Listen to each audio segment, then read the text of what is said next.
Ladies and gentlemen, boys and girls, and those of you still on the fence figuring things out, welcome back to another episode of Derailed, courtesy of Archaic Skids. I'm, of course, your host, Archaic Skids, and we got a fire episode.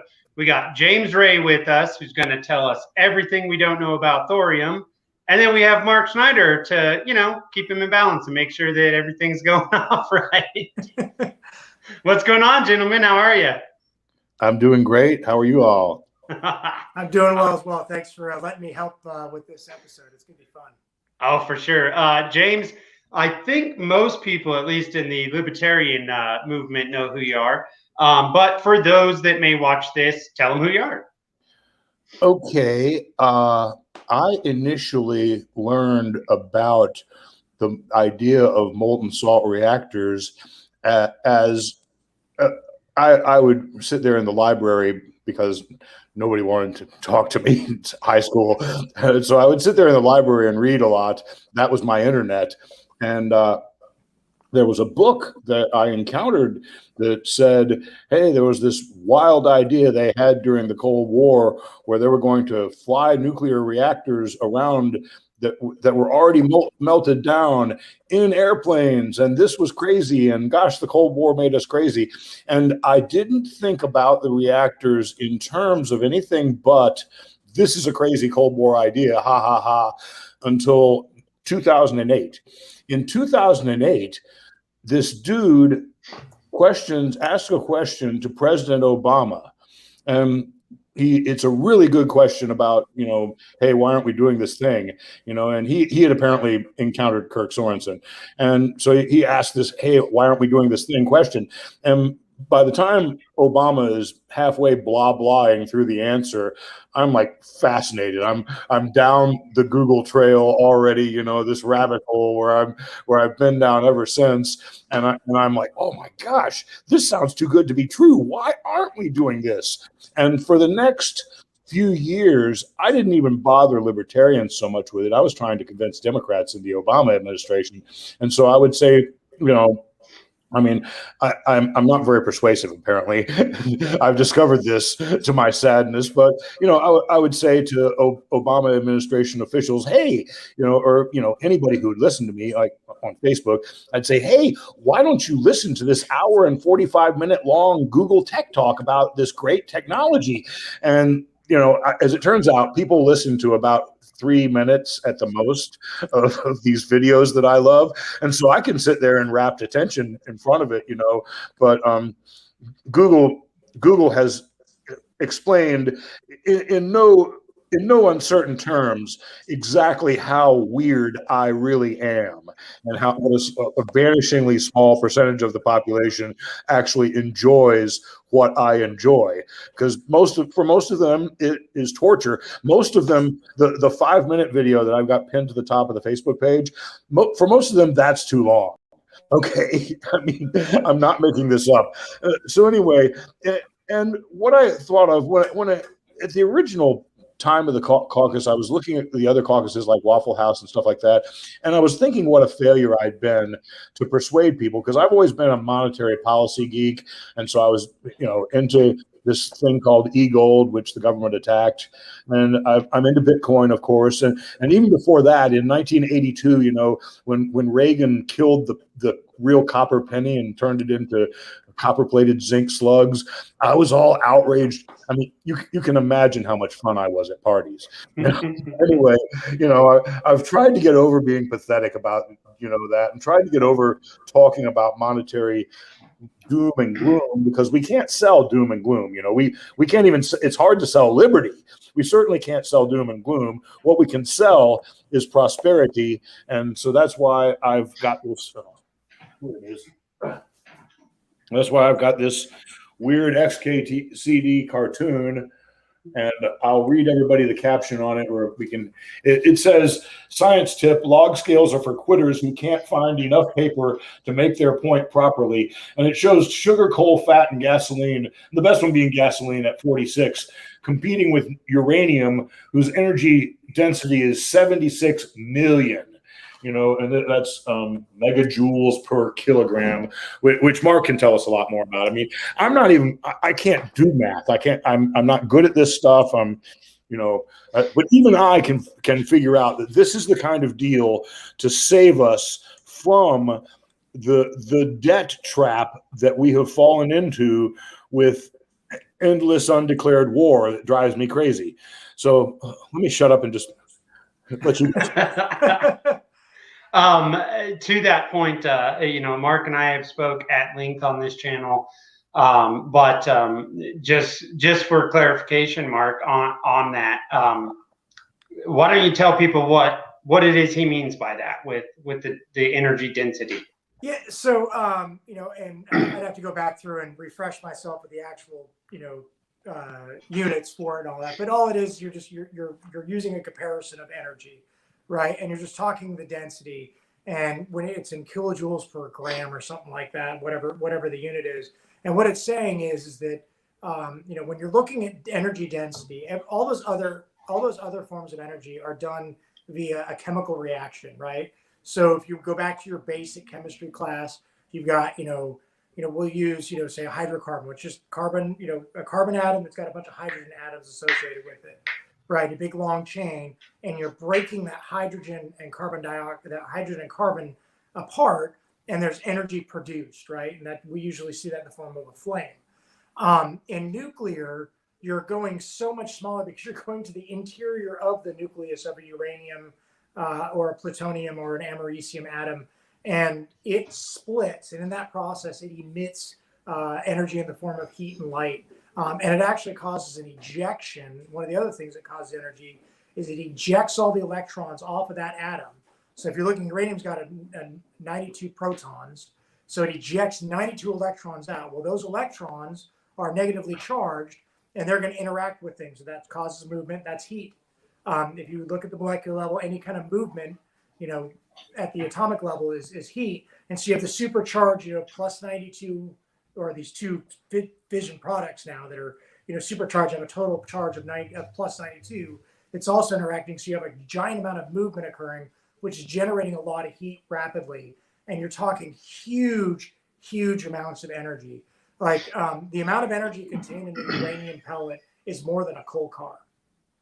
Right? So one pellet the size of a gummy bear has more energy than an entire train car loaded with coal, right? That's the quantity we're talking about. So when you're talking huge amounts of energy, the amount of waste that a coal plant produces in coal ash, like one coal plant produces more waste than all of nuclear on the world does, if we were talking 1 year, right? One coal plant does more waste that has to be stored than all nuclear plants combined, using the inefficient method we use. And James is smiling because I'm sure he's like, well, if we pick a different type of nuclear, we can even go smaller.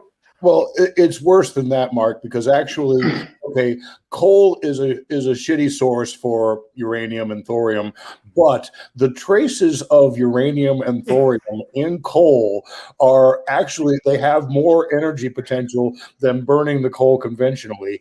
And if coal plants were held to the same standards for radioactive releases as nuclear plants, we would have shut them all down. Because everyone's insane about nuclear, and this is another area where this is not the Thorium Caucus. This is James M. Ray talking, but there's a concept called radiation hormesis that says that maybe small amounts of nuclear are not only not dangerous, but perhaps beneficial for you. And this is very, very against the government's concept of science. The government says, well, if some radiation kills you, then any radiation must be bad. And the truth is, we live on a radioactive planet. And so this can't be bad. It's stuff that's, like anything, it's a poison depending on the dose. Yeah, well, that's like anything, right? There's certain foods that if you consume a small amount, it's great for you, but if you overconsume it, it's terrible for you, right? It's the same concept. Like chocolate. Yeah. Yes. Water. Yeah, water. Right. I mean, you have to find the sweet spot of where the right amount is, and where is that amount? And I mean, I know from my own experience that there's a lot of guys that work in the nuclear industry that develop cancer. Oh wait, they're also smokers and dippers. So, and wonder what got them. Yeah, I'm pretty. But if you listen to anybody who is an anti-nuclear advocate, they're going to say, well, it's the radiation from the reactors that caused that, not the fact that the guy literally spent 12 hours a day with a dip in his mouth, and smoked in between, when he didn't have a dip in, right? I mean, like there's, having to understand that, what is the actual cause of, everything, right? Radiation is a part of, the production of cancers that cause people to die. That is a documented fact. But it's a contributing factor. Is it the only factor? No, right? And that's the thing is that, and where James is going with that whole talking about a small amount of radiation is that the belief medically, or the theory, use theory, not belief, is that you bombard someone with radiation, you cause small amounts of mutations to occur, causing minor cancers your body can then fight, and it develops an immunity against those cancers, which causes a longevity in life overall. Yeah, and if you don't overdo sunburn, for example, like I did, I was an idiot when I was a kid. But sunburn is essentially a fusion radiation burn. It's from a fusion thing that's far, far away, and we consider it safe. But a little bit of sun gives you some vitamin D. A lot of sun gives you skin cancer, unless you use a lot of cannabis like me. Nice. I want to go. I want to ask about that really quickly, because you were talking about, this is one of the things. Now, me, just a layman, haven't studied as much as James, and obviously not in the same field as Mark just spent the majority of his adult life before he, sissied out and joined the Coast Guard. But whatever. But no, I do find it, and this is a question that I've asked people before, and I kind of get I'm going to call it what it is, dumb shit answers, is they'll say, well, radiation will give you cancer and you'll die. And I'm like, what do they use to treat cancer? And everyone goes, bah.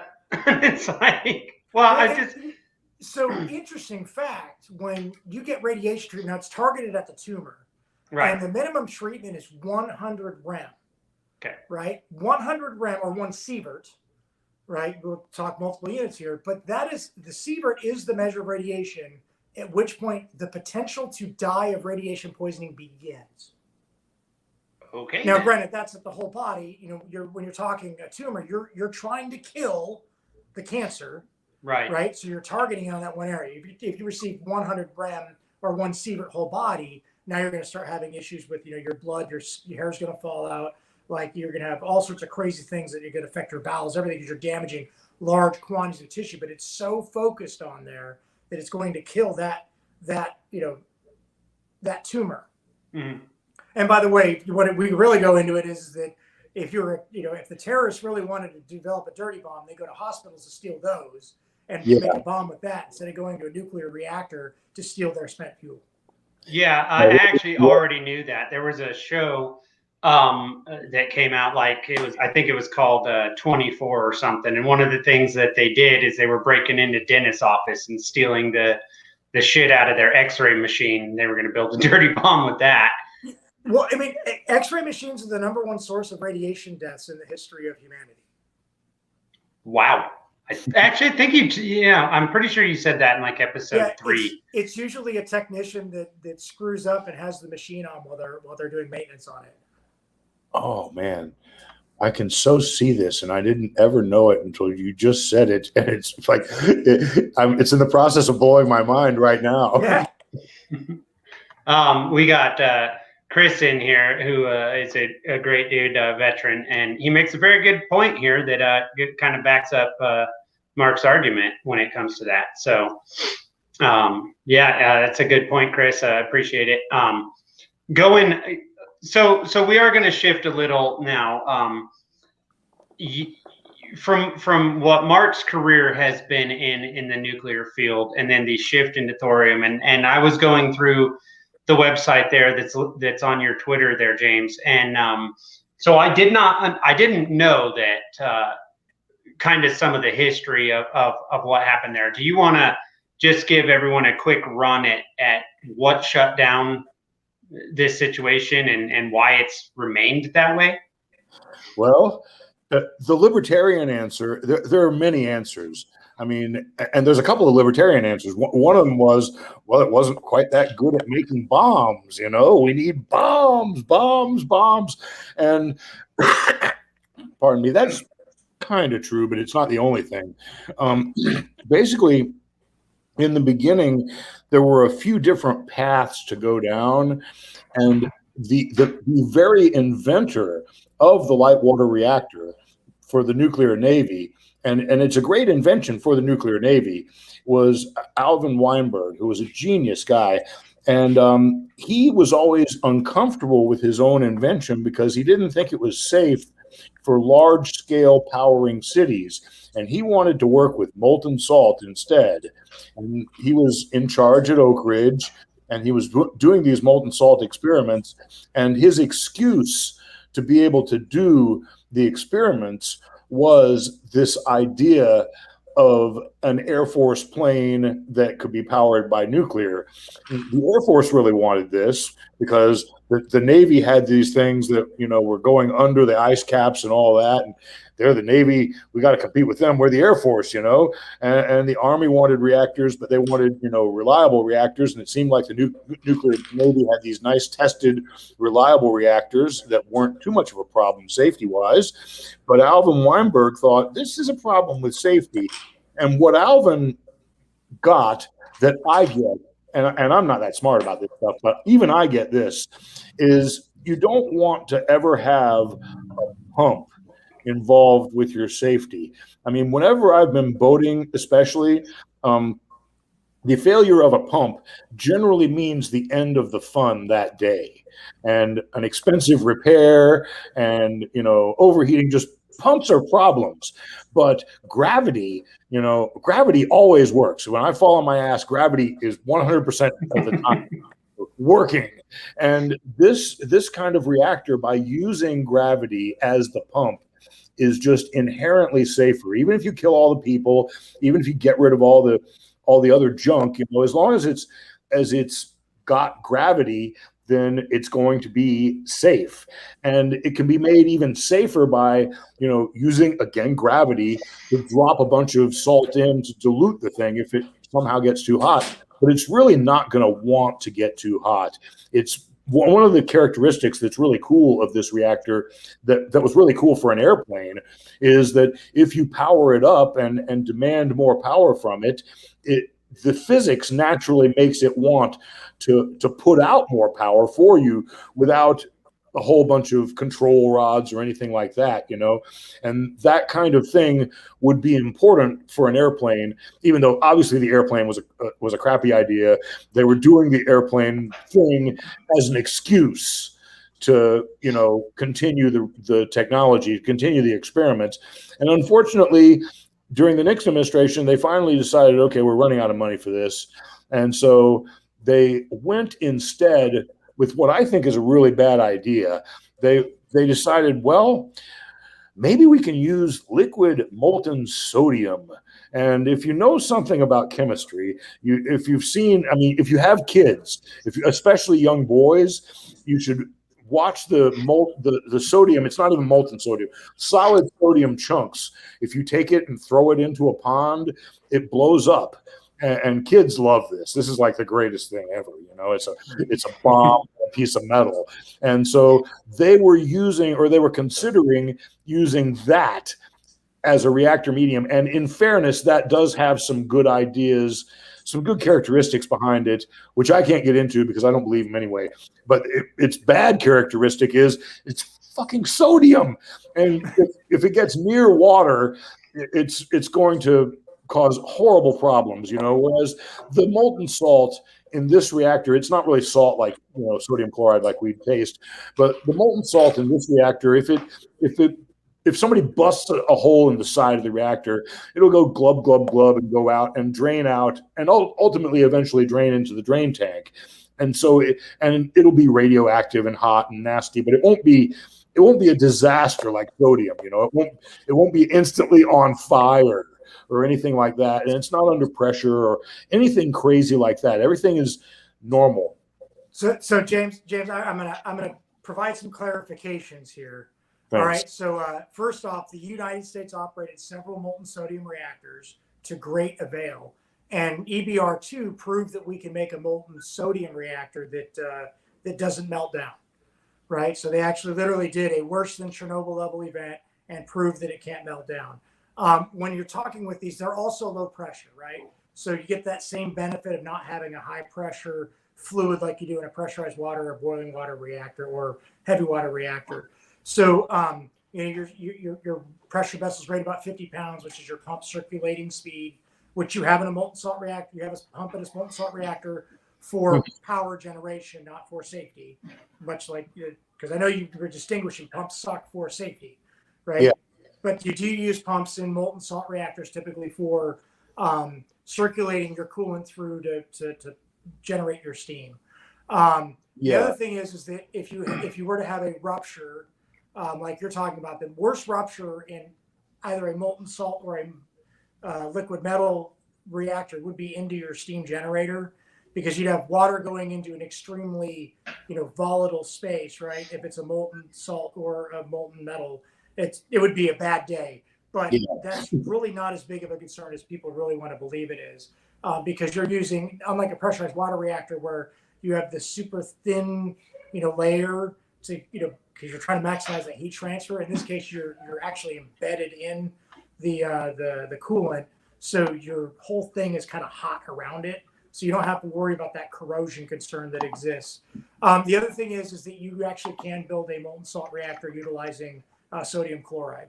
So there's actually designs out there. The most common, or the most, I guess, furthest along one is the molten chloride salt reactor designed by TerraPower. So they're well into designing one that would use that. Also, Moltex has a molten chloride salt reactor design as well. So yeah, the lithium, beryllium, fluorine one is only one of the paths that might be the. And those of us who are kind of Kirk Sorensen believers are down that path, but like you mentioned, the other paths are good. And I suppose that it's my own bias that keeps me as leery about sodium as I am. It's just sodium is one of those materials that when I was in high school chemistry, I tried to and succeeded in stealing some magnesium. Anything on that left side of the periodic table it makes a lot of fun with water, generates hydrogen gas. But yeah, I get that. But I mean, the only fourth Gen 4 reactor that's operating right now, large commercial scale, is the BN800 in Russia, which is a molten sodium reactor that's currently burning consuming nuclear waste as its fuel. So we know how to do it. That's really cool. I really want to go there. Presumably the last thing the Russians would want is me poking around their reactor.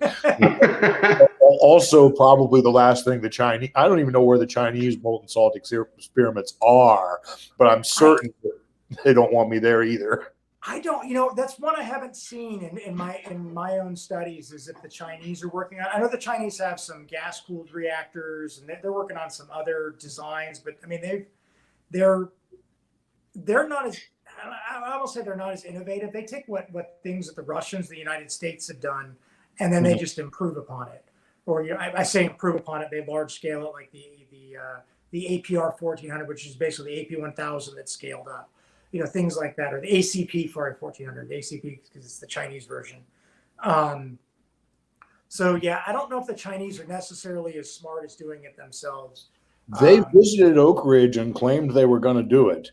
When they went to Oak Ridge, they said, "Hey, we're going to do this. We're interested in and they weren't interested in the other. The tour of Oak Ridge was going to be about green power and all that. They weren't interested in that. They wanted to look at the old molten salt reactor." Well, and Oak Ridge is the home of the molten salt reactor experiment, as well as the aircraft reactor experiment, which was the basis for the molten salt reactor experiment, which is pretty fascinating.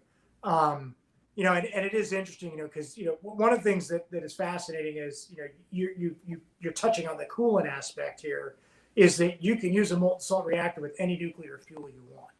Mm-hmm. It doesn't have to be uranium, thorium, or plutonium. You can actually use blends and mix them and change it throughout the life cycle of a molten salt reactor. Mm-hmm. You can start with one and switch to another. Yeah, and you could start with things that were meant to, say, burn, previous nuclear waste, and then switch once you've run out of waste to other things. Yeah. Tell me this, because I'm woefully ignorant, actually. I don't even know this, but did they ever save the uranium-233 that was at Oak Ridge? Because there was immense medical and scientific possibility of use for that, and apparently they wanted to downblend it with U-238, which is awful. There is 150,000 tons of uranium-233 that is in storage right now. I know that from reading a scientific paper that talked about the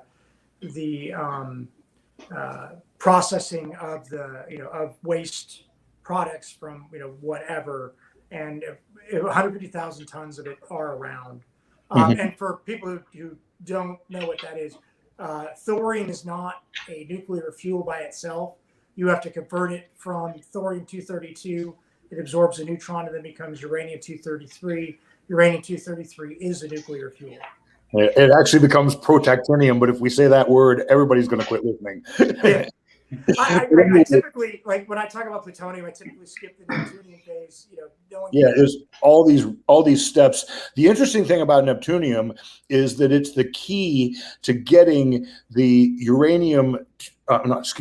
plutonium-238, which is useless for bombs, but which is red hot for a long time. And basically, it's the way that we have science from the Voyagers and things like that. Yeah. It's the one redeeming feature that keeps me from being totally anarchist is those Voyagers, and I got to watch them both launch, and I still feel like they're these babies, and they're still doing it. I mean, and things like the robot on Mars. I mean, they talk about the helicopter, and the helicopter is solar, but the robot itself is using that plutonium-238 and will hopefully be operating on Mars for a long time. Although, like I told you all in the pre-show, I do want to nuke it. You actually told me that in pre-show. Mark wasn't there, and okay. I mean, so let's talk about that real quick. We'll get that out of the way, and then I actually have some questions. We're going to come back to, but you did tell me in pre-show that you want to nuke Mars. And I'm not this idea. I mean, I am Elon Musk, and a few people before him have wanted to terraform an atmosphere on Mars and nuke the hell out of it with much of, if not all of, the world's nuclear inventory, which would, first of all, okay, wait, stop, hang on. We're gonna have to clarify something quickly as I did some research in this. It's not like they just want to shoot a bunch of missiles at Mars. They actually want to set off strategic nuclear explosions in strategic areas of Mars. So let's be clear on that. It's not like just send all the missiles there and hope for the best. I do have a question on that. Will the weapons detonate on Mars because they use high explosives, which requires an oxygen-rich atmosphere to actually function? Musk said on Rogan that they would actually have to set them off in a dome that they had oxygenated so that they would set off. And, so he's like, we have to send people there to do this thing because we have to build out these domes. And then we're going to have to try to get the people off the planet and back to Earth, which is probably not very likely. Everyone will probably die. But that's how we can move forward. And I thought it was interesting. Anyway, carry on. We're going to nuke Mars. I like it. Well, I want to use up a lot of nuclear weapons, obviously, and so there's this ulterior. That would be the number one thing to it. Just if we can get rid of all the nuclear weapons. But it would be nice to, do it. I think at the poles, everyone who knows seems to say at the poles. Everyone who knows seems to want to create an atmosphere. I would also probably want to be trying to create a magnetic field on the planet because that would hold an atmosphere.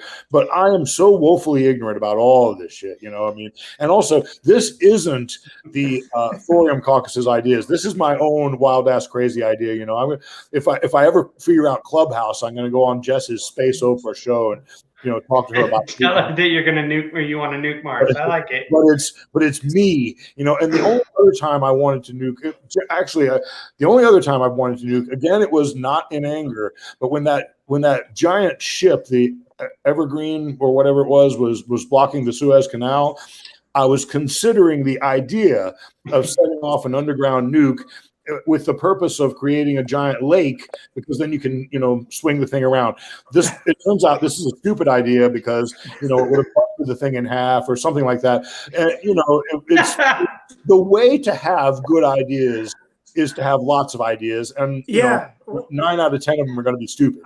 I mean, you got to remember, you know, the baby nukes that were Hiroshima and Nagasaki destroyed cities. So you're talking, we're maybe a Moab. All right. So Mark, are you worried that if we set off all the nukes, we're going to blow Mars in half and then kind of screw up our own plan?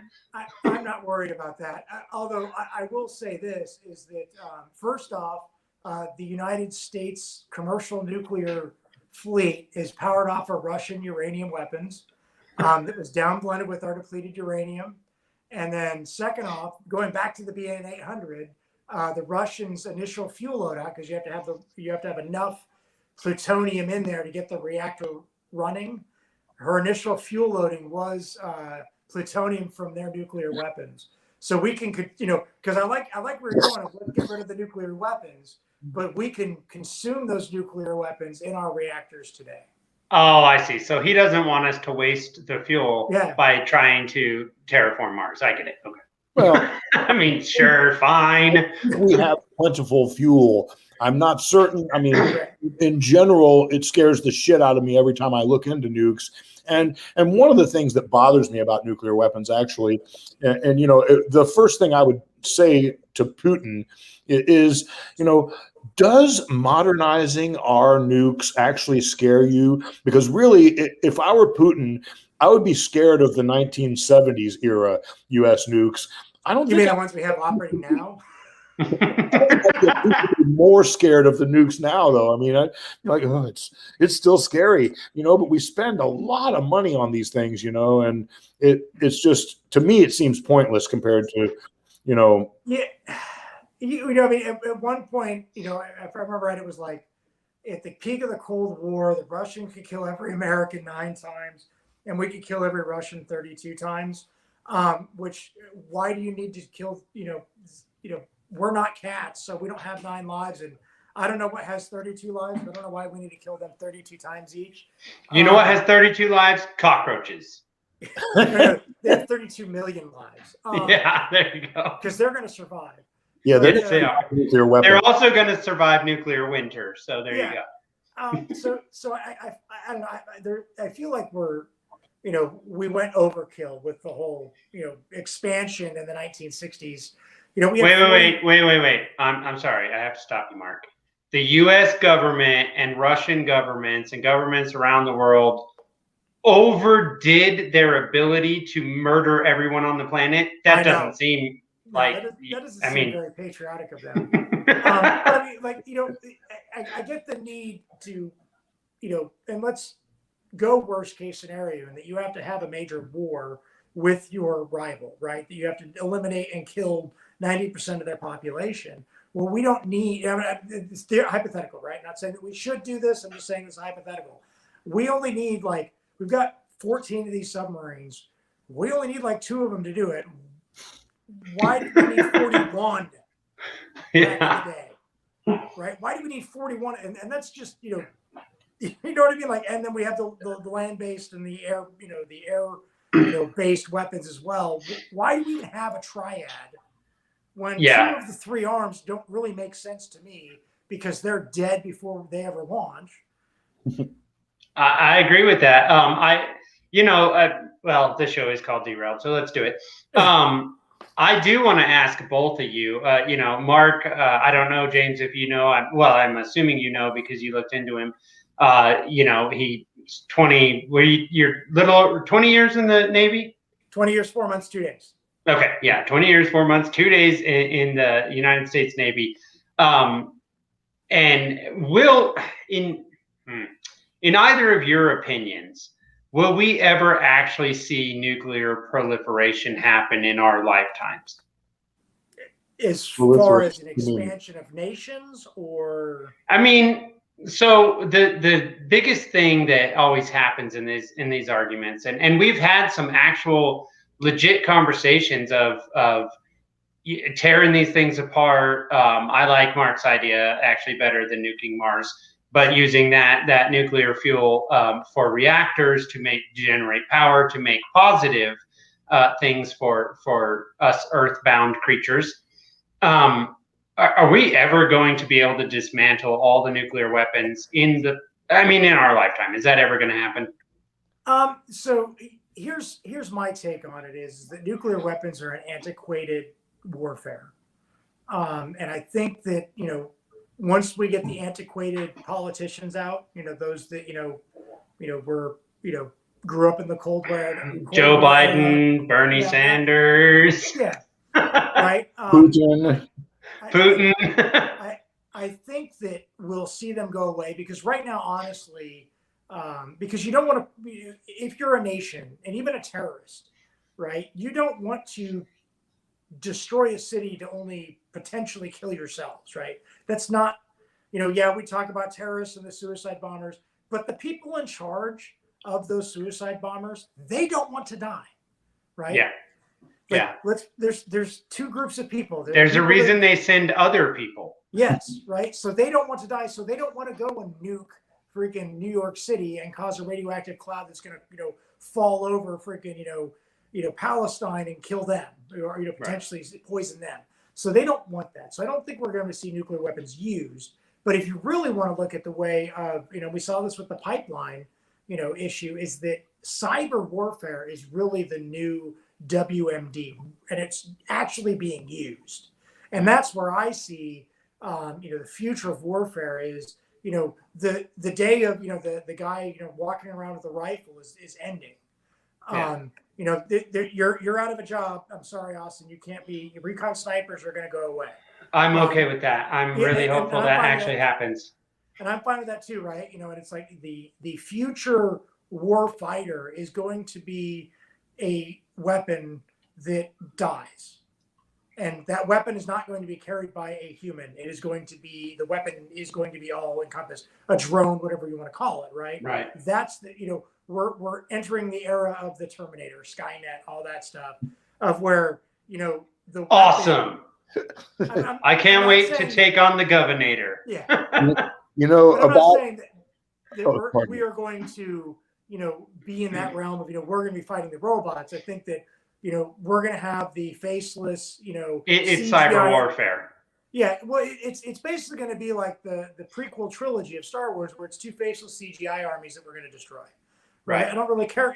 You never felt any real emotions for killing a bunch of, the clones in that show or the freaking stupid battle droids in those movies because they didn't ever feel like they were real things. Right. And so that's where warfare is going to be. That's what I see warfare being in the future. Well, I think it's already really started to make that track anyway. Just from the time that I enlisted, or even you enlisted, Mark, we did start to see a lot more of that. The problem is that carries, at least then for sure, and even still today, a heavy amount of collateral damage that's a problem. But James, I want you to jump in there, and what are your thoughts on that? Okay, well, my thoughts are kind of okay. 2 weeks or so ago, David Valenti was kind enough to let me rant about thorium on his show, the After Dark or whatever it was, and I had a great time. And I, mentioned offhand, it might have been even in the after show or whatever, where we weren't, broadcasting anymore. I don't know, but I mentioned offhand to him the idea that the kind of prosperity that I'm talking about, because what I'm trying to say is that prosperity. I'm not, the tech is what interests me, but the prosperity is what we could actually sell. And the kind of prosperity that I'm talking about is so unimaginably great that people can't even think of it. And so I was saying this to David or whatever, and saying it might even, with the combination of prosperity and really cheap energy and the ability to turn CO2 from a horrible thing into a production input, and it might even, and then I said, lead to something resembling peace in the Middle East. I swear to God, within 24 hours, the rockets and bombs were flying, okay? And I'm like, oh, shit. And I talked, and David remembers it too. I don't even know if we were on his show or on the after show or something, but I feel as we have the power of this to end world, prosperity, to start world prosperity is so strong. And at the end of that 5-minute video, the Thorium and 5-minute video, that is too long for normal people to watch, Kirk Sorensen says something very interesting about slavery and about the fact that, I had always thought, and this always causes people cognitive dissonance, that, hey, John D. Rockefeller and the oil industry ended whaling, and they did, okay? But they also, the harnessing of carbon, of coal, of the steam engine and all that, also set in motion the economic conditions for the end of slavery. We didn't have a very special war that ended slavery. They had wars for fucking, since there was slavery when Jesus Christ was around. Wars don't end slavery. Technology ended slavery. And what Kurt Sorensen says at the end of that, okay, it's starting at like the 3-minute part on of that 5-minute video is, look at what we can do to turn us into human beings instead of shits. And all we have to do is and I'm trying to be a good person. One of the things I neglected to mention, by the way, the good people in the Libertarian Party who are now dead, who have been so kind to me. And one of them you've heard of, I'm sure, David Nolan. He had no reason to be kind to me, but he was in various ways, and it was just touching. The other you haven't heard of, because when I say Harry Reid, you think, well, that's an asshole, corrupt Nevada politician. No, Harry Reid was this great Florida libertarian. He was a total anarchist. He would hold parties at 8 p.m. on the 8th, 18th, and 28th of every month. He also had the best May Day parties where he would celebrate the demise of socialism before the Berlin Wall fell. Harry was that confident about free markets. His Christmas parties were the wonderful, of course. His July 4th parties were massive celebrations. He would roast a goat on May Day to celebrate the end of socialism. The guy was, a wonderful person and far more outgoing than me. Far more fun to party with than I am. Well, James, I guess I'll interject right quick. I get a lot of these people you're talking about, and that Mark is a Republican. When I met him, he was a Republican. But we're shifting him. We're gonna get him eventually. Well, one evening with Spike and he's ours. One evening with Spike Cohen, just hanging out, having some bourbon. Mark, have you run for office yet?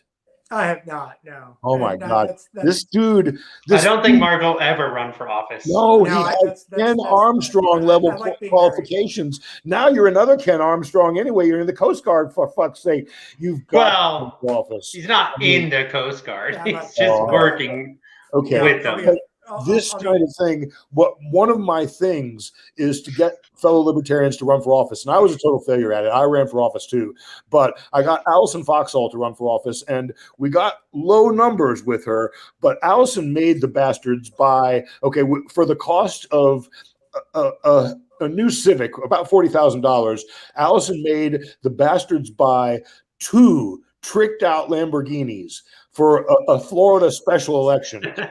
They put in so much money. They were so scared and so worried about Allison because, she's well spoken. She's not hideously ugly like me. I mean, she had all kinds of advantages as a candidate that really just shone, and we didn't do that great, but, I was proud of how she did. I'm proud of all of our, well, almost all of our LPF candidates. I'm proud of all the ones this time. Joe Hanush is doing a fantastic job. There's a guy who's coming to Florida that I'm really excited about, Ricky Dale Harrington, and hopefully he is going to catch a Florida tarpon and release it and get photographed doing that. Then he's going to catch a big mess of grouper and take them back home and eat them. And so I'm super excited about that for the sake of Florida tourism and for the sake of his campaign. And he is excited about thorium, and he would have, as a governor, he would have executive authority probably to do some forms of deregulation that would make things, nuclear friendly. I mean, I don't care as long as it's reasonably safe. I don't really care. And, I don't want the ossified regulators that are, we should talk about regulatory capture. We will, but we have go ahead, Mark, and then we have a statement from the audience. You mentioned a couple of things that I want to jump on before you went into talking about all libertarian candidates. But first off, you talked about the prosperity aspect. And one of the things is that, when you look at OPEC and the control it has, because it has this, they don't have a monopoly, but they have a near effective monopoly. The oil nations basically control the energy supply for. I'll be right back. You guys keep going.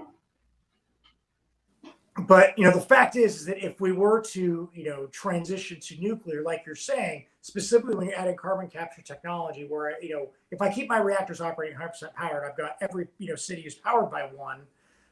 Now I can use carbon capture technology. I can use that to, say, make plastics or whatever I want to do with that CO2.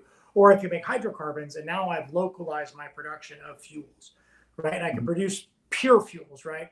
The big thing when you pull, oil out of the ground is it's very impure. So you have to send it through refineries and all that stuff. But if I'm taking CO2 out of the air, I'm mixing it with, water, basically to create my hydrocarbons with oxygen as a byproduct. Now I have perfect, ethanol, right? I have pure, instead of the 85 or 87, 88, to 93. No, it's 99.9999999% pure. So I'm using the most pure of fuels that have no impurities in it, which when I burn it is, going to be better for the environment than what I'm doing today. So there's that aspect of it, which is just, absolutely incredible. And then going on, we were talking about Florida. Do you know that Disney is authorized by Florida law to build a nuclear reactor to power the Magic Kingdom? I did not know that, but I'm not surprised in the least, because Disney is the corporation of it owns Florida politicians, and so I'm totally, I would want them to do it. I want them to do it on the sly and underground, and not show everybody until they've done it. But I would want them to do it. Well, and it's fascinating when you look at like you said, bringing in changing regulations, and I don't know if you're familiar with Oklo or not, but like literally, Carolyn Cochran had to rewrite the submittal for submitting for a license because her design is so drastically different from what they're used to. Right, the NRC did not know how. Literally had no idea on how to license a reactor that was not a pressurized water reactor or a boiling water reactor. And so they're like, give her this template. And they go, so what's your chemistry program? She goes, I don't have one. What do you mean you don't have a chemistry program? Like our reactor uses heat pipes to cool it. So it's not, it doesn't exist, right? There's no, my reactor doesn't have a coolant. It literally uses solid metal to cool it. So, using, completely changing the mindset of the regulator. And, and there are things, and I know that Austin's mentioned this when he was talking with the mining expert that he had on. It was a great podcast. Kim Rupp. But the thing is, one of the things when you go to you submit for a license is from the day you submit it to the day you can be approved is a 3-year requirement. That's arbitrary, right? Why? why 3 years? Why have we decided for 3 years? I mean, I get that there should be a certain amount of review done on a design, but why does it take 3 years to do that? I don't understand, especially if you have a design that's been proven. I speak Oklo a lot and I speak their praises because they're the only, safe for meltdown reactor design that doesn't use water that has ever been submitted to licensing. Right. And the fact is that their design is based on the kilopower reactor, which we proved in 2018 as a nation works. Right. The government ran them out in Nevada. So we know we can design a reactor that can run using the same principles. So why don't we use that basis and go, hey, we already have a basis. It's an upgraded version. What is different from yours, from the others? How's it going to operate? And it should take a year and a half, right? A less amount of time because you're using a proven design. That's, to me, is frustrating is, when you're looking at, getting a reactor license, it's like a 15-year process from the time you start licensing to the time the reactor's operated because of, I go to the environmental impact statement. I've got to go to the state. I've got to go to the freaking local government. I've got to, buy off all the freaking, local politicians to make sure that I get their buddies, get the kickbacks they want. And there's just so many layers in specifically the United States. Meanwhile, Russia's like, we're going to build a reactor. It's going here. Suck it. Like, the frustration probably actually goes beyond what Mark was even correctly saying, in my opinion. Okay, imagine yourself as a regulator and you work at the NRC. You've had this job for 15 years. You want to work 5 more years and then retire. You very much don't want to take any risks.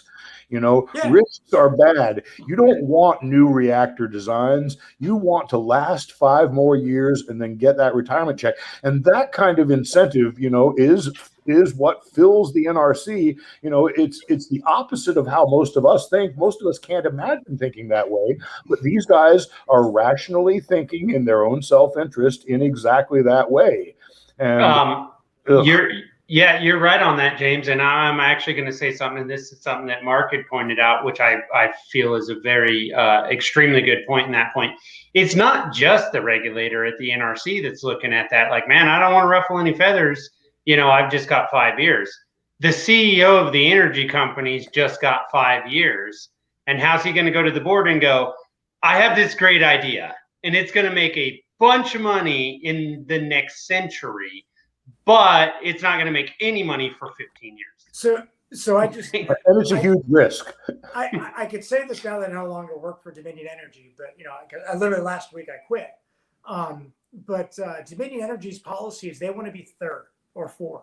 They don't want to be first, right? They want to be first or second, right? So they want to build new reactors, but we're going to leave that to the other people. And that's a problem in the industry, right? The fact is that, and Dominion Energy owns VC Summer now. Nobody wants to go first. They could literally finish VC Summer units 2 and 3, right? And everybody talks about, well, the stuff's been saying, I said, we finished Watts Bar, both 1 and 2, decades after they were started. You can make it work. The construction licenses for Bellefonte are still active. You could finish Bellefonte, even though the containments are basically falling apart. There's ways to engineer to make it work, right? So the fact is that we could finish this stuff, right?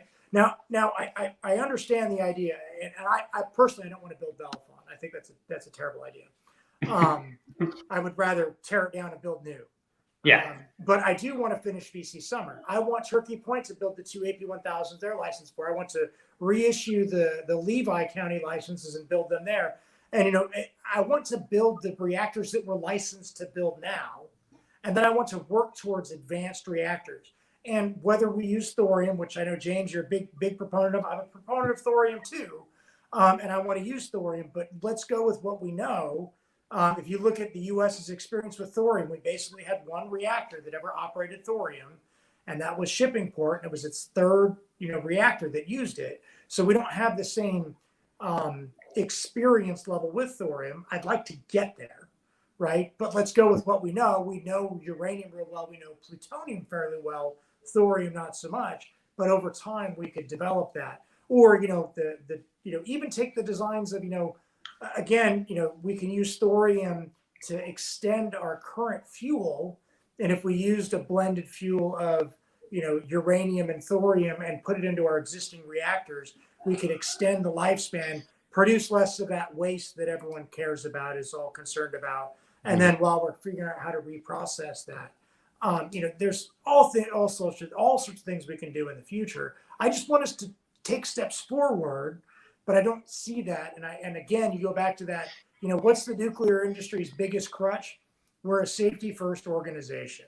We want safety. That's all we care about is safety. We don't, we will put safety. Listen to Mike Rowe, safety third. Safety third. And the thing is they're lying to themselves when they say safety first. You know what? Yeah. It's profits first. Because if those reactors aren't making money, they are not freaking going to keep them online.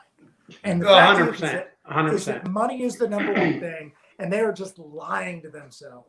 I wanted to tell you guys this. My wife and I went to a birthday party for a couple of nephews this afternoon, and driving. By the way, I haven't been to a skating rink since I was like a kid. I didn't even know those things still existed. But apparently, there's even one in my town. And children do not know how to skate anymore. That's a real thing. They just fall down, which is also hilarious. I mean, if you're into dark humor and watching children just fall down and get hurt, it's kind of fun. Anyway, we were driving back to the house, and there is I believe it's 18 acres, and it's a solar farm that powers the hospital, and it only powers 60% of the hospital. And I remember telling her, I said, what's amazing is that I'm going to do a show today with two guys that know a lot about nuclear. And I would be willing to bet money right now that both of them would say on that 18 acres, we can build a reactor that's perfectly safe that would power the entire fucking county. Yep. 'Tis true. Really quick before I forget, Mark mentioned Turkey Point, and I'm originally from South Florida. I live in Sarasota now, but I'm originally from South Florida. And one of the things that people don't understand about nuclear in general is just how environmentally beneficial it is, sometimes accidentally. And Turkey Point's water cooling, which, obviously as a thorium dude, I dislike and consider obsolete and blah, blah, blah, but I want them to build those two reactors. I want them to build those two obsolete reactors they're licensed to build. I'm totally with Mark on that.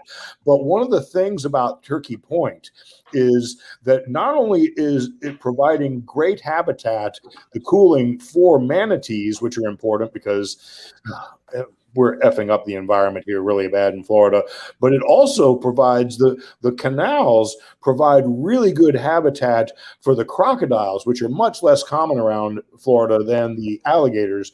And so there's a lot, and there's other wildlife around there too. And it's basically, it doesn't fit anybody's narrative except mine that these things are so damn good for the environment, but they're so damn good for the environment, and I'm not going to hide it anymore. That's perfect. You brought that up because we do have a comment from one of our viewers here, and I want to get your feedback on this from both of you, but also Mark as well. Oh yeah, the water thing was. That's what I was mentioning about, peace in the Middle East, because nobody thinks about oil in the Middle East, but water also causes warfare, and not just in the Middle East, everywhere. Isn't China and India like literally in a war over water right now? Possibly, yeah. I mean, it's small right now, but it's like it's building. Like, and I don't know. Anyway, sorry. In Florida, we have depleted over the decades, and I'm certain other places besides Florida too. In Florida, we have depleted the groundwater over the decades, and so we're sucking it out with all these humans, who are pissing and flushing toilets and all that. And what ends up happening is what's called saltwater intrusion, which wrecks the Florida aquifer. And what the government's doing, what the government's having things to do is I swear I'm not making this up. They inject sewage down into a lower level of the aquifer because apparently that's a smart idea. The government is just so maddening sometimes that it's ridiculous. But if we had this kind of prosperity that the commenter was talking about, we would have the ability to spend more time, not just on the arts and on fun stuff like that, because I'm certain I would squander it, but also on really valuable, like helping the environment. And one of the analogies that I like to give, in the beginning of my life, I'm almost 60. I think I'm going to turn 60 this year. In the beginning of my life, bandwidth was so expensive that it was measured in long distance minutes. And talking to my grandmother was immensely important to me. And I had, probably 45 seconds to shut up. Tell her I love her and basically get off the phone because the next brother had, his 45 seconds or something like that. It was not much time at all to talk because long distance minutes were so expensive. Now, in the same lifetime, I have lived. I have so much prosperity that I'm literally famous or infamous for falling asleep during Zoom calls, 1 minute of which probably uses more bandwidth than I used in the first 10 years of my life. It's that kind of prosperity that I want to give humanity with power. Suddenly we'll be able to, this is Vermin Supreme's free pony. This is Vermin Supreme's power. People don't understand it, but we're actually offering something that we can promise in a way. I wanna just expand on what James said there, because he's not wrong in his what he's talking about as far as. So my very first cell phone, it cost a nickel to send a text and or receive a text. So that's how, I was 20 when I got my first cell phone, and it was very expensive to have a cell phone. You were very limited on minutes, and you had to be very careful, or you would get a massive bill that you could, you're going, oh shit. But to your point, one of the things that was talked about with Kim Ruff from Arizona, who ran for mining inspector there. By the way, she's a huge fan of yours, James. And I'm hers. Yeah, but she told me that it costs the same amount of energy to just simply Google something. It costs the same amount of energy to just Google, just Google it. Doesn't matter what it is. That Google search costs the same amount of energy as running an LED light bulb does for 1 month. Okay, LEDs are amazing, and most people underestimate that. Right, but you still have to look at that and go, wow, for just to go, who is Mark Schneider? Costs that much energy to just ask that question as it does to run this light in my office here. So that's insane to me, especially when I have actually done the mathematics on it. And one of the things Mark and I have discussed in the past is that nuclear is very expensive to get operational, but it's very profitable for many, almost a century. You're going to be able to make money. Well, what'd you say? It's you're going to be profitable in 8 years or something? They extending the licenses, Yeah, so they're profitable. So it takes, once the reactor goes operational, it takes 8 years before it's basically, it's paid off all of its construction costs, right? Right. And to give you perspective, it's looking like Vogel Unit 3 is going to go online in January of 2022. They started building that in 2008. So 13 years, right? That's a long time to build a nuclear reactor, 13, 14 years. That in 8 years it's going to be basically break even. Right. And so then you have 70, 80 years of just free money. Yeah. Coming in. Not free, don't get me wrong. They put a lot of work and effort and energy into the process. What my point is that I did the math on it. And if we were to build 6 power plants in every state in the United States, we would have enough energy that we could legitimately send energy to Canada, Mexico, whatever. And our energy cost for our homes would be damn near zero in 25 years. I'm leery about saying zero because, there was... No, I'm not saying it would be zero. Obviously, you have all these other costs involved, but our energy cost would go down. That's the point. Inflationary argument and all that, sure, but they would actually go down. Yeah, if it just went down to 20% of what it was, then suddenly these things, like in minute 3 of my 5-minute video that nobody watches because it's too long, in minute 3 it talks about the hydrocarbon fuels that Mark was talking about, where you don't have to drill oil anymore, you don't have to have war or foreign places or anymore. You're just making fuel from sucking CO2 out of the air. I mean, suddenly Greta Thunberg has to find another issue. She will, don't worry. But you know, the economics of this makes so much sense. And what really makes sense to me, okay, I joked about squandering it, and it's really true.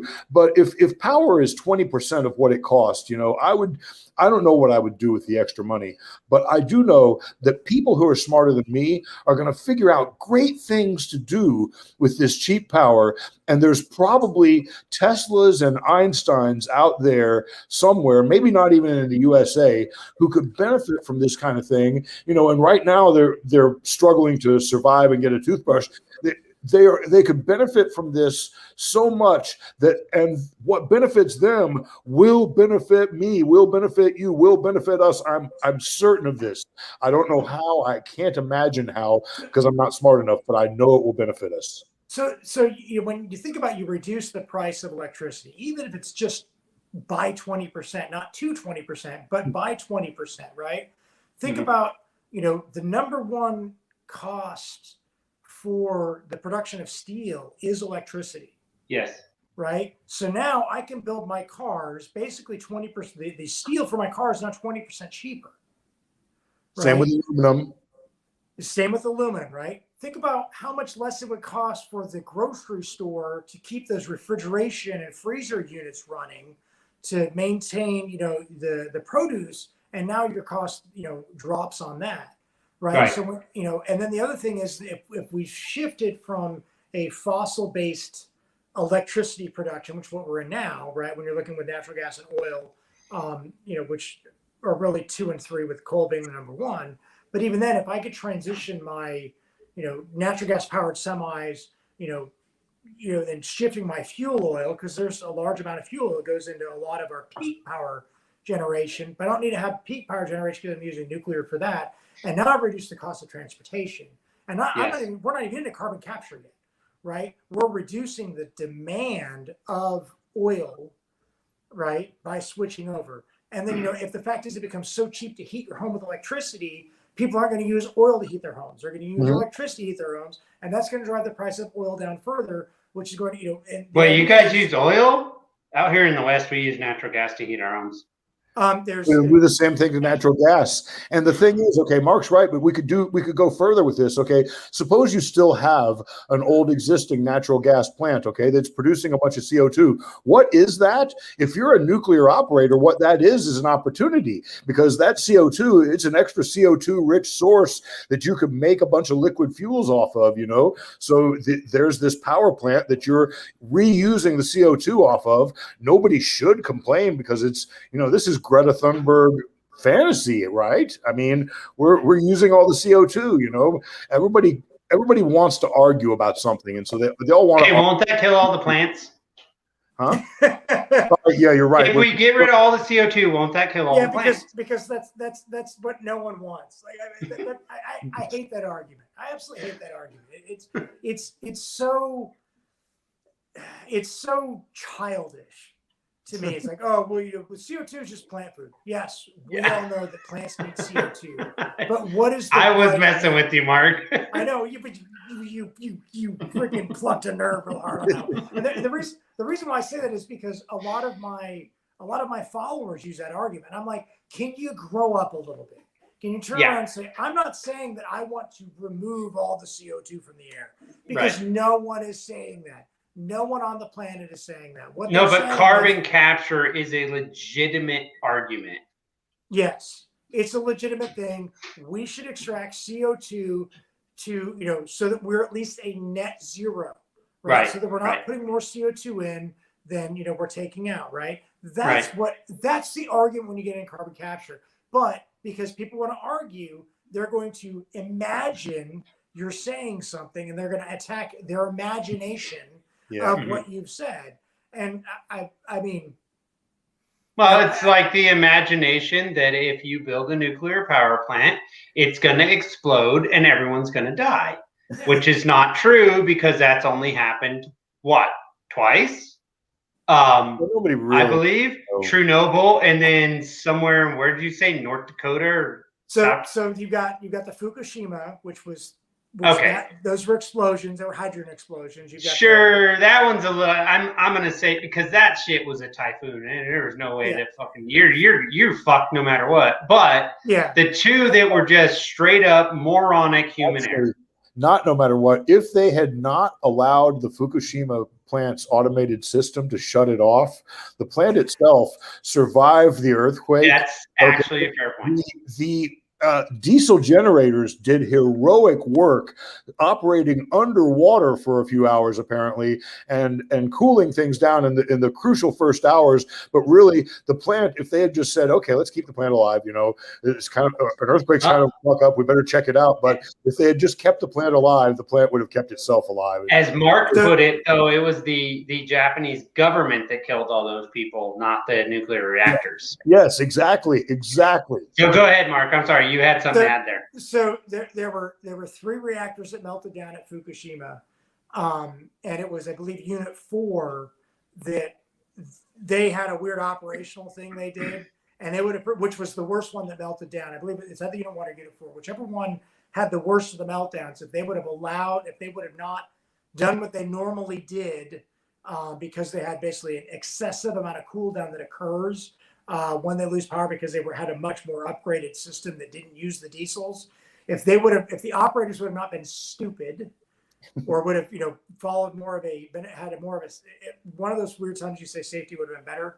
If they would have said, hey, let's keep this in this thing going, they would have prevented the 3rd reactor from melting down, and its paired reactor was actually defueled, and it would have caused, because there were 4 explosions, because both those reactor buildings exploded because they were venting the hydrogen gas into both of the reactor buildings.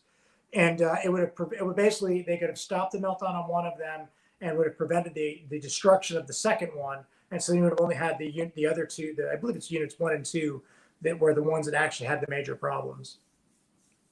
But really, if those had stayed on, right, I mean, everything would have been okay if they'd stayed on. The problem was the safety system that turned them off. That's my understanding. I think we had a conversation about this a little, and I don't think that's 100% what happened. Mark can obviously better describe that situation than I can. My understanding is dim. So when you look at the way a power plant is designed, is you have your electrical systems are divided into your safety related and your non-safety related, and most of your operating systems are into the non-safety related. And then your emergency systems, your emergency cooling systems are all on your emergency systems, which are all down in the basement for good reasons, based around, like telephone poles traveling at 200 miles an hour, not being able to damage them. If you would have kept it online, you would have the unit would have tripped no matter what. Because some of your key features of operating the plant require that emergency electrical power. So regardless, that the tsunami would have washed out the emergency switchgear portions, which would have tripped the units, and it would have powered everything down. So that was going to happen no matter what. Yeah, I mean it's a flaw in every reactor design. If you actually look, the number one cause, the number one concern of nuclear reactors in the United States is flooding.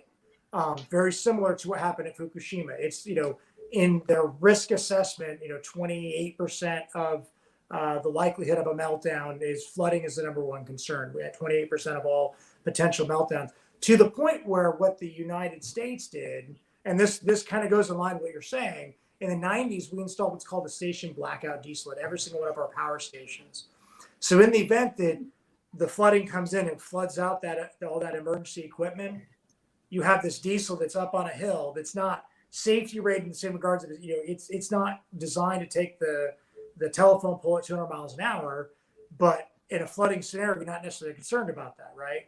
And so it's the backup to those backups. and it ties into your non-vitals, your normal switch gears, such that you could get some of that equipment up and running, so that you could provide cooling, not using your emergency systems as a backup. And so hey guys, I'm going to drop out for just a second, and I'll be right back. The back. Japanese regulator didn't put that in like we did. So if, I use the comparison of Diablo Canyon down in California. If that had occurred, that tsunami had occurred in California, the station blackout diesel would have done its job, and they would have been able to, save the plant and not have a meltdown in the United States. But the Japanese government, their regulators didn't specify to have these extra safety features put in. That's interesting. Are they still trying to shut down Diablo Canyon? Because that's a terrible idea. So here, and when I get talking about the reactors that are online in the United States that are going to be shut down, whether it's Dresden, Diablo Canyon, Indian Point shut down now, but it's not that the government is shutting down the reactor, and that's where I think that the people that are promoting nuclear really fail. The utility doesn't want to extend the license. If the utility doesn't want to do it, you can't force them to keep it open. Mm-hmm. And that's the problem, is that PG&E doesn't want to extend Diablo Canyon's license. And until you convince PG&E to want to keep that license open and that reactor online, you're not going to do that. And I remember Mothers for Nuclear reaching out about Indian Point, wanting me to sign a petition to keep Indian Point open. And I looked at all this research, and I said, I see nothing from, I think it's Exelon that owns it. I see nothing from Exelon that says we want to keep Indian Point open. I'm not going to tell a corporation that you have to keep your reactor open, because you're a company. You have to deal with all the ramifications of it. And the thing is that now I think that they're smarter. The pro keep the plants open group are being smarter with Diablo Canyon than they are with Indian Point. Indian Point, they were 6 months prior to the shutdown of Unit 2 before they started promoting, all the petitions. I'm like, all right, having been a nuclear operator, you got to start 5 years out, because guess what? 5 years out, we're starting to cut maintenance items off. Right? Okay. Because it's a 5-year cycle. But right? Oh gosh, this is giving me a headache.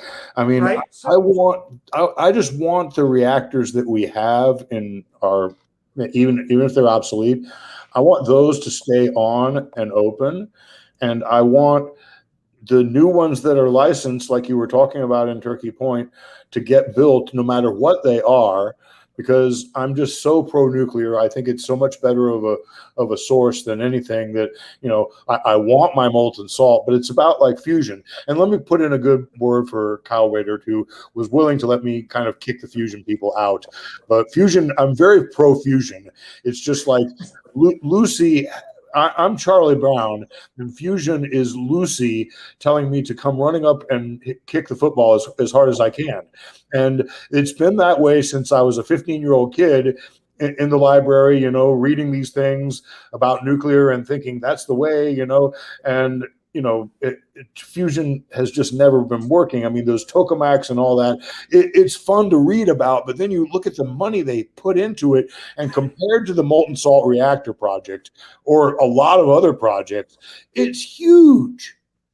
Yeah, well, and so when in February of 2019, I kind of created my vision of an energy independent nuclear powered future, and it was 4 phases. Right. Phase 1 is let's build existing large scale reactor designs, AP1000s, ESBWRs, right, VVR 1200s, whatever we've got, let's build that's of a safer design than the generation 2, right? That was the first phase of my plan. Phase 2 was load following reactors, right? In this case, this is the BWRX 300, the NuScale power module, the Oklo Aurora, right? Things that are using technologies that we already know work, that are in licensing and capable of doing it.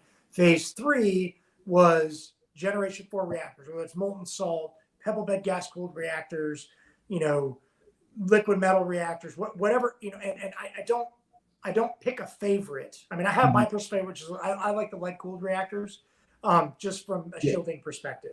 That's interesting to me. I like lead cooled. And can you tell everyone, because I can't, about the pebble bed reactors? Because that was the one I was interested in before the molten salt, and it seemed like a pretty good idea, right? Yeah. And let me finish up my phases, and I'll go to the pebble bed reactor. My fourth phase was fusion, right? But I figured phase 1 through 3 gives us about 1 million years to get to fusion, so we're good. Yeah. Right, and then with fusion, we could outlast the sun once we get it working. But as far as what a pebble bed reactor is that if you look at the way the fuel geometry is the technical term right now in our reactors, is that we use a bunch of long, cylindrical rods that are immersed in water. Right, in a pebble bed reactor, the fuel is contained with its moderator, is what it's known. Water's the moderator in a water cooled reactor. In a pebble that's about the size of a billiards ball, maybe a little bigger. And then they're just stacked in a giant hopper. And you can use molten salt to cool these, but gas is typically the coolant they prefer. And then basically you run that gas over, it takes away the heat. And then, over time, you got to swap your fuel out. So literally it's got a double valve scenario where you open a valve, pebble drops in, close valve, open valve depressurize, and the pebble drops out. You analyze, you say this pebble is good, it can go back in, or this pebble's got to go be wasted. And so you can keep, recycling your fuel and burning, or consuming as much of the fuel as you can. It's an interesting design. It was the first generation 4 reactor that I learned about. Because I think I watched a documentary on him. Very fascinating design. There were a couple that operate, I think, in Germany and France. And there's other designs that fall under that kind of. It's not, instead of being a pebble bed, they use prismatic. They use blocks instead. So you have to disassemble the reactor to refuel them or to pull the bricks out. But there's all sorts of designs. We are so caught up in the United States in this fuel assembly of a zirconium rod with uranium in the inside of it. When you transition away from that, you get into crazy ideas. Molten salts are amazing because you could have, a liquid fuel in there where your coolant is your fuel at the same time. Now there's challenges to that because if you have any problems with, say, your cooling pump, that circulates the water through, well, now I have to use shielding to do any maintenance on that pump because all my fission products are in there, and that provides an extra, type of challenge. Companies like Moltex said, hey, well, I can use kind of a hybrid version, and I'm going to use a molten salt fuel, but it's going to be in a rod that's then inside my molten salt, bath. So there's a barrier between the fuel and, my normal coolant, but it's still a molten salt liquid fuel that's inside. And, there's all sorts of ways that, we are so on scratching the surface of what we can do when we're so caught in this. Well, it's got to be water cooled. Why? Water's the worst coolant. Yes, water is terrible. It is. And thank you for explaining that much better than I could have. Now, I hope you can talk briefly about what I call the Bill Gates reactor, because Bill's kind of into that instead of the thorium. And this is a reactor that is apparently an ability to burn waste. It's kind of, I imagine, an underground candle that just burns for 50 years from one end of the candle to the other and then ends. So, I don't know whether I like this idea or not. I mean, Epstein didn't kill himself, but go ahead. So you're talking about the traveling wave reactor. So the traveling wave reactor operates on the same principle that what's known as the standing wave reactor, which is what the EBR 1 and 2 ran off of. So in EBR 1 and 2 is that you have your fuel, you have your initial fuel source, uranium-235 is typically what you use, and then you have that's called the seed. And as you're generating neutrons, you have excess neutrons that have to be absorbed. They get absorbed by your uranium-238, and that uranium-238 becomes plutonium-239. When it absorbs a neutron, one neutron makes 238 to 239, and then it turns into plutonium. And in a standing wave reactor is that you start at the bottom, you're withdrawing your rods, and so over time you're generating fuel as it travels up. Well, the problem with that is at the end, your control rods are at the very top, and you have a wasted fuel at the very top of the reactor. And the traveling wave reactor is that you're doing it top down, so you're doing it from the center working out. So you have your fuel in the beginning, uranium-235, and you withdraw your rods entirely, and then around it that's your seed. Around it you have your blanket of plutonium or uranium that becomes plutonium, and then that produces plutonium, and then over a while it just basically translates out. So you're basically in a big donut reactor that occurs. And then when you're done, you're going to have some that's on the outside. And when you refuel it, you take all the center stuff out. The stuff on the outside becomes your new seed, and you load it with fresh, virgin depleted uranium around it. If you actually Google traveling wave reactor and you go to the Wikipedia page, it has a great description. The actual GIF for it is perfect. It explains it beautifully. It uses colors to show which is fuel, which is potential fuel, and which is depleted, right? Can't be used as fuel. Interesting. So, but your opinion is the lead moderated or cooled reactor.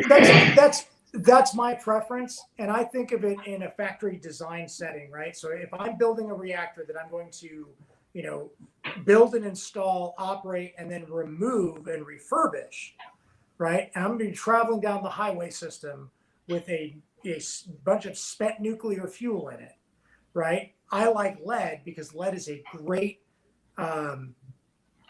radiation shielding. They're great for radiation shielding, because that's what I imagine. I build a reactor that can fit on the bed of a semi. It's filled with lead. I then ship it in, operate it for 20 years, pull the whole thing out, send it back to the factory. The factory takes out the spent fuel, does whatever reprocessing is your storage facility, and then you put in new fuel and ship it back. And so I want to protect the public. That's why I like lead personally.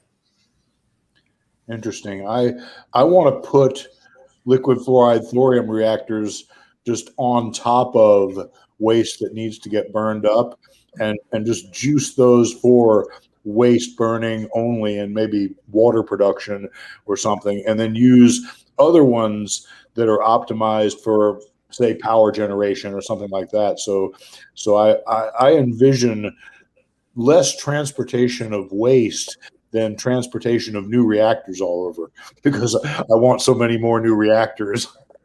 Well, and I mean, I look at it as a whole life cycle, right? Is that, when you're talking about, now the great thing about a molten salt reactor is that you can refuel them online, right? So you're just injecting fuel into them. And that's a huge benefit to the molten salt reactors. And it's very advantageous compared to other designs because of that. And, we talk about, you can have filtering mechanisms that filter out your fission products. So now you're basically not having too large of a buildup of those. And that becomes your waste that you have to store for about 300 years. And you're only keeping fuel in the reactor, which is, when you're done, you don't have a lot of, actinic waste, which is the waste that everyone complains about lasting for 100,000 years, which is just nuclear fuel. Yeah, and apparently the xenon that's a real problem for you guys can be filtered out or bubbled out or whatever, and it can be sold. I mean, it's not a problem. It's a resource, and so hell, sell it. You're not going to get that much money for it. You get something. Yeah. So to let everyone understand what James talked about with xenon is that xenon has it's called a large cross section for absorption of neutrons. And it's going to absorb your neutrons, which you need to keep your reaction sustaining. At the beginning of a reactor's life, it's not really a problem because you can just, consume more fuel at a higher rate. But but when you're talking a solid, fuel assembly, like the reactors operate now, that xenon starts to build up, and it decays over time. But at the end of the reactor's life, you have to overcome that xenon to keep the reactor operational. In a molten salt reactor, that xenon is a gas normally. It's always a gas because it's on the right-hand side table. It's one of the noble gases, actually. But because it's a gas, it's going to actually bubble up out of the coolant, out of the molten salt, and you can then extract that. And but the thing is that it's not going to absorb those neutrons at the same rate. It's about 1/6 of the amount, so you can actually consume your fuel more efficiently with a molten salt reactor than a solid fuel design reactor. Yeah, there's also something we didn't really go into, and I don't know how to explain it exactly, so I'm going to probably butcher this explanation. But the uranium-233 inventory that we have, if we had it molten and in use and easily processable, apparently there's a type of bismuth that's a thorium byproduct of some sort. And this kind of bismuth, ultimately bismuth goes to Pepto-Bismol, but before it becomes Pepto-Bismol, it becomes this stuff that's very radioactive. And if you create a medicine where you connect it to a monoclonal antibody, it'll go up to something like a cancer cell and try to release an alpha particle right next to the cancer cell, and in theory at least kill the cancer cell. And according to Kirk Sorensen, who I believe, this could save a lot of people.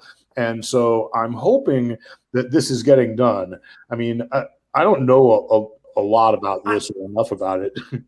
I'm always very nervous about putting alphas in my body, because like that's like putting semi trucks into my freaking nucleus, and that in my cell nuclei, and that's just terrifying to me. Putin did it with the polonium-210, I guess, if we believe he did it. So, and that is scary, obviously. But I know what you could do that you could definitely do better than me. Talk about the difference between alpha radiation and gamma radiation for the people. Yeah, so that is a great thing. So a gamma radiation is it's light, right? It's if you look at the electromagnetic spectrum, the middle of the spectrum is visible light, right? The stuff that we see when you're low end, you've got infrared and radio frequency, all that stuff. That's we're all talking electromagnetic frequencies here. And then at the high end, you get into X-rays and gamma rays and ultraviolet. Ultraviolet is before that, right? So that's when you're talking gamma. That's what gamma radiation is. Gamma radiation is at the extreme high, so it's high energy, right? Extremely high energy. But it has high penetrating power, but not high interacting power. So if you look at the actual, atom itself, right? Your body's made up of a bunch of atoms. If you took a stadium and the outer portion of the stadium is where the electrons are, the nucleus is the size of a soccer ball in the middle of the stadium. So the gamma radiation has to interact with that soccer ball to cause damage. So the likelihood of it interacting is low, but it's going to just zoom right through your body, right? Most gamma radiation is going to pass right through you in the event of that. Now, a alpha particle is a helium nucleus. So it's got 2 protons and 2 neutrons in it. It's like a semi-truck, but it's not going to penetrate very far because it's super highly charged. So it's going to be attracted to the electrons more than anything, but it's basically going to be interacting with, and when you interact with the electrons, you're causing chemistry changes, right? So, when if you ingested an alpha particle, which by the way, an alpha particle won't penetrate the dead layer of skin on your body, like that's how low they're penetrating. They won't even penetrate 10 centimeters of air, right? That's how far they go before they just turn to helium gas. But if it's inside your body, there's nothing stopping it from so long as it's passed into the internal portion of your system, right, your blood cells, into your bloodstream. But if it's inside your digestive tract, actually the mucous membrane of your digestive tract is enough shielding to stop it. And there's a famous guy that ingested uranium, which is an alpha emitter. But the gamma radiation, on the other hand, it takes lots and lots of shielding. If you go to a nuclear reactor, their spent fuel pool has like 20 feet of water above it, and that's to shield gammas, right? Because you're talking 50 million rem an hour without that shielding. With that water over it, it's down to 3 millirem. So we're talking, millions of reduction, and 3 millirem is not that much, right? 3 millirem an hour is like getting a dental X-ray every hour. And apparently when we're flying around in jets and stuff like that, we get a lot of gammas just from being up in there, yeah, right? It's a cross-country trip's like 8 to 10 between, depending on what time you're flying. Mm-hmm. So you had said previous, Mark, that pilots are exposed to basically the same amount of RAM as a nuclear operator overall. Actually, more. Way more. Okay, yeah, that's right. Yeah, but if a pilot were subjected to the same rules, he would probably get his wings clipped by the NRC. If a pilot was subjected to the same rules, airplanes would not exist. Yeah, and what else interests me? The point we're making here with this conversation, and I love your knowledge on it, is that we live in such a radioactive world, and there's two other radioactive sources that I'm interested in. First of all, bananas, because I grew them, and I grew the best. And all the bananas have potassium, and potassium is basically radioactive. But there's also Brazil nuts that are the big kind of nuts and the mixed nuts, and I like them. Some people don't like them. I like all nuts. I'm kind of a nut, but Brazil nuts are apparently super radioactive too, and I like them.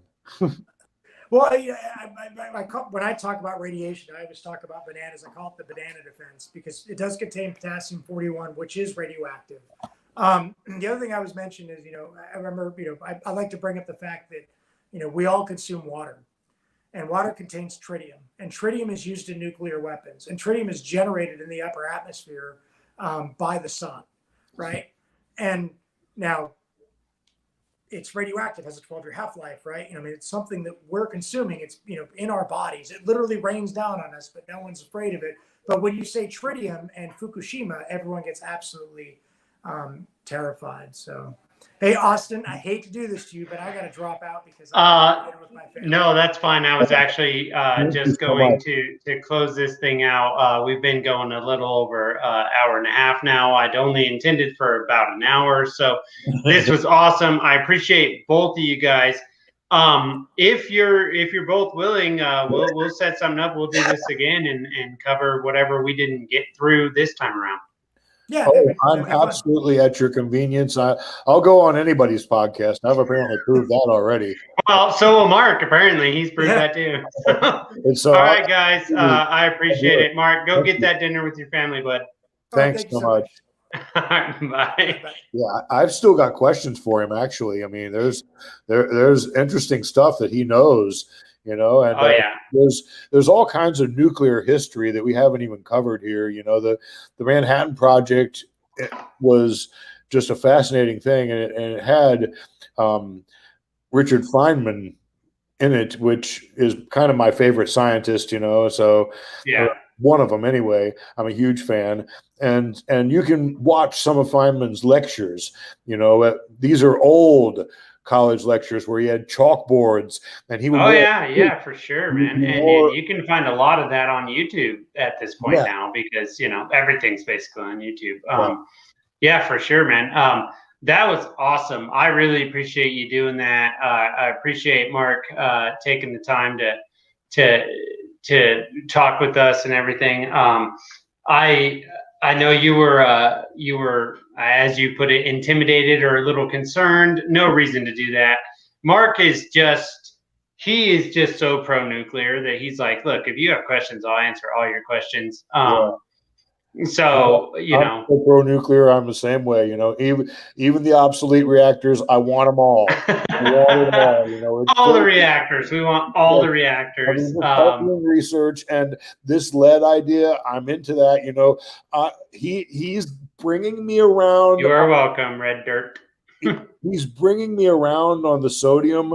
I'm still leery on sodium. Okay, it blows up too easily for me to be a happy camper on that. But lead. Hey, I'm into guns. I'm a libertarian. Lead. I like lead. I'm a big fan of lead. Maybe not in the exact same way as. But look, here's the thing: is one of the reasons that I was super excited to get Mark to co-host this with you is. Co-host it for me, but with you as the guest was because, look, I don't know that much about thorium. I really don't know that much about nuclear. What I know about nuclear is a little bit of reading, and then what Mark has educated me and the audience on. But I knew that you guys because you're so well read, and then with his just his you look. I nerded out for most of the entire episode. I'm just saying, I'm supposed to host it, and all I was really doing was nerding out. So it's all good. Well, thank you so much. I'll come back anytime. Absolutely, man. We'll set it up again. Episodes in me for you on my obsession with re-legalizing 190 proof ethanol. Absolutely. On the fact that Social Security is systemic racism, and we've embraced the. Well, James, I want to say this. I want to get you back on the show so that we can talk about that kind of stuff. Just me and you. We'll talk about why is Social Security systemically racist. Why, like, that's a whole nother show that's going to be just, in my opinion, hilarious and awesome. It's going to get canceled for good. Whatever. Like, if it gets me canceled, I'm okay with it. But as far as the getting Mark back and you back, I like these nuclear conversations. As I told you on the phone, and I'm going to tell the audience again, my number one thing, if I can ever get anything working in the Libertarian Party, yes, there you go, my brother, is that the Libertarian Party needs to understand your energy message for the normies cannot be the free market will figure it out. Because the normies don't know what that means. It confuses them. You have to explain to them, we have an energy plan. It's extremely effective. It's going to make your energy cheaper. It's going to make your life better. So, let's push it. Let's get it done. Yeah, we're stuck with explaining regulatory capture, energy density, and a few other things to people. But they get it. Once they get it, once they see the potential prosperity that this offers, even if they hate us on all other aspects, they have to agree with us on this. Yeah, everything for the uniparty or the duopoly is dollars and cents, right? That's what it comes down to. And this makes money.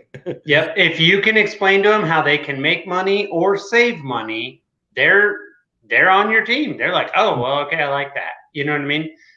So when the Democrats are like, well, we need cheaper energy, it's like, okay, but we have cheaper energy. So if you really care about the poors, let's start talking about the real argument here. And the Republicans, actually, there's been a weird shift over the last decade or whatever. But either way, look, if we care about the poors and we care about climate change, we need to actually get nuclear to be very effective. Let me say one more batshit insane thing, since I wanted to nuke Mars also. But, let's do it. But I think we should consider just.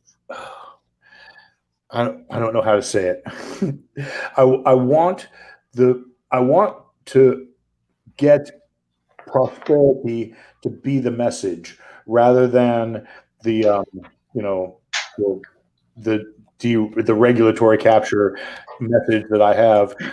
We've got to convince people that this is just such a good deal for humanity that it's going to make a difference during our lifetimes. And, I'm excited for the future about fusion, but I'm excited during my lifetime about this. This will help a lot of people. And, most of my politics has been, doom and gloom about the financial system or something like that. The energy density here is the kind of win that makes up for the endless undeclared war problems that we've had. I agree with you. And we can solve. I mean, I'm convinced. Okay, I'm going to say this is really crazy. All right, Kim Jong-il or whoever the Iranian guy is, let's suppose either one of them somehow had metallurgy breakthroughs and a molten salt reactor breakthrough or a lead reactor breakthrough. I don't even care. And suddenly knocked the cost of electricity down to 20% of what it was. Okay. Mm-hmm. I mean, I'm rooting for them, even though those are our enemies. I mean, if they get energy that much cheaper, do you think they're really going to want to nuke me or you? No, they're gonna just burn us economically. That's what they're gonna do. Why would you want to have a nuclear weapon? If I was Kim Il Sung or whatever he is, whichever Kim, Kim Jong Un. I think it's Kim Jong Un right now, Yeah, but okay. whatever. Yeah. It's a Kim Jong. It would be my narrative to say, look, we outdid those stupid capitalists. Our reactors have made energy so cheap that we can sell the power to the capitalists now. Yes. Yeah, fuck yeah, let's buy it. Yeah, let's do it. Like, that's a great idea. I would actually look forward to that.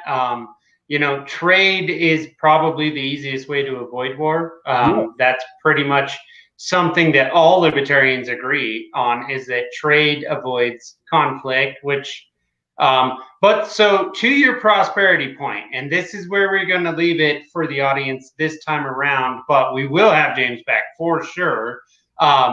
In multiple capacities, we'll have him back just to talk all the crazy, amazing ideas that we think will work, and some we, just think will be funny to try. Yes, and then we will. I will set it up to get Mark back again with James, so we can cover some topics that you guys might, just hit me up, questions that you have. But we're gonna leave it with this. To your prosperity argument, right? I want to make it more than clear to the audience here, and I think they know this about me and they know this from me, is that inflation is absolutely coming, and it's coming in a horrifying rate that it will be unlike anything anyone has ever seen since your great-grandparents suffered through the Great Depression, and it may actually be worse. I'm not kidding. So on the prosperity level, as to what James was bringing up, I want to make something clear to you.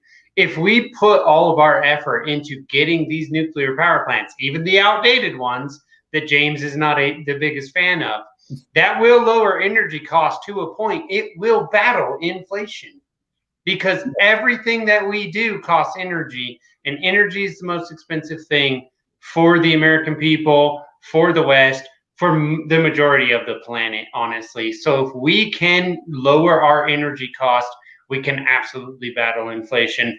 It is important economically, strategically, defensively. It's a super important thing. The Libertarian Party should absolutely want to see us really push our efforts into this to save money, save freedom, and most of all, save conflict, because it does all those things. Yes, amen. And by the way, I didn't mention this, but happy Bitcoin Pizza Day, and everyone should support Bitcoin Not Bombs. It's a great charity. Absolutely. And also support Bitcoin just in general, because it's badass. Peace, homies.